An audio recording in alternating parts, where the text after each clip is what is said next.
హైదరాబాద్ లో మరోసారి భారీగా డ్రగ్స్ దొరికాయి. బోయిన్పల్లి పరిధిలో 8.5 కిలోల ఎఫ్డమైన్ ను స్వాధీనం చేసుకున్నారు సిపి శ్రీనివాస్ రెడ్డి.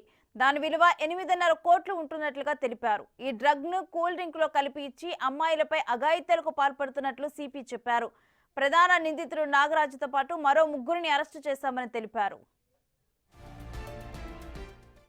మీద ఒక వెహికల్ ఇంటర్సెప్ట్ చేస్తే అందులో 8.5 kgs ఆఫ్ ఆంఫెటమైన్ అని ఒక డ్రగ్. ఈ ఆంఫెటమైన్ అనేది ఒక పౌడరు, అది మీకు డిస్ప్లే కూడా పెడతారు మా వాళ్ళు. సో ఇది ఒక రకంగా ఎక్స్టసీ డ్రగ్ లాంటిది, అంటే ఇది స్టిమ్యులెంట్. దీన్ని 3 రకాలుగా యూజ్ చేయొచ్చు. డైరెక్ట్గా స్నిఫింగ్, అంటే నషం పీల్చినట్టుగా ముక్కు పొడుములాగా పీల్చడం ద్వారా కూడా ఇది ఈ డ్రగ్ స్టిమ్యులెంట్గా ఎక్స్టసీ డ్రగ్ లాగా యాక్ట్ చేస్తుంది.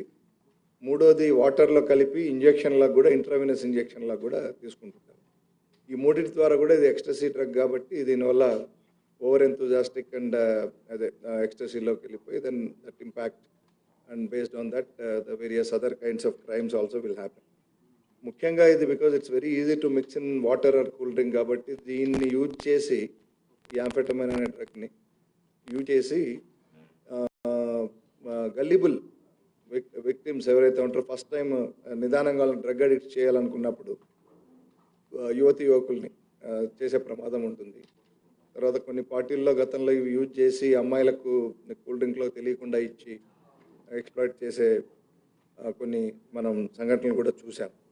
సో ఈ ఆంఫెటమైన్ అనేది యాక్చువల్లీ ఒక prescribe drug in very very low quantities, use for అదే స్టిమ్యులెంట్ లాగా, అంటే ఈ డిప్రెషన్ గురైన వాళ్ళు కానీ ఇట్లాంటి వాళ్ళకు కొంచెం ఒక స్టిమ్యులెంట్ లాగా యాక్టివ్ చేయడానికి ఇచ్చే డ్రగ్. ఈ ఒక 8.5 kgs డైరెక్ట్గా మనకు రా మెటీరియల్ దొరికింది. దీని ద్వారా ఇంకొక డ్రగ్ కూడా తయారు చేస్తారు, MDME అనేది, మీకు తెలుసు, అది కూడా విరివిగా దొరుకుతుంటుంది. అవన్నీ కూడా మేము చూస్తున్నాము. ఆరోపణ ఏమాత్రం రుజువైనా అరెస్ట్ చేసి, నిన్న ఇంకోటి పనుల కూడా అది ఒక ఇది పాన్ షాప్ నుంచి డబ్బులు తీసుకుంది, క్లియర్గా రెడ్ హ్యాండ్ దొరికాడు. I just suspended him and will see that such people are weeded out. అంటే సస్పెన్షన్ చేసి చేయకుండా డిపార్ట్మెంట్స్ తొలగించే ప్రయత్నం చేస్తాం. ఎందుకంటే ఇన్ని రోజులు చెప్తున్నా కూడా ఇంకా మార్పు, అంతో ఇంత భయం భక్తి రెండు లేకపోతే అటువంటి వాళ్ళు డిపార్ట్మెంట్ కనవచ్చు. మీ మధురా నగర్ కూడా మేము చూస్తాం, నా దృష్టికి వచ్చింది. I will go into details and will take action. Madhura Nagar and Borabanda గురించి ఒక మాట చెప్పాలి, మీరు అడిగారు కాబట్టి. ఆ ఏరియాస్ ఎందుకు ఇట్లా అయినాయి? నేను అదే అంటాను, మధురా నగర్ మిస్టరీ అని. అంటే ప్రజలు పోలీసులు కూడా పంజాగుట్ట మొత్తం తీసి ఉల్టా చేసి బాగానే అయింది. ఇప్పుడు మధురా నగర్ కూడా చేయాల్సి వస్తుందనే ఒక దాంట్లో పడ్డాం. Why it has gone out of control, who is responsible?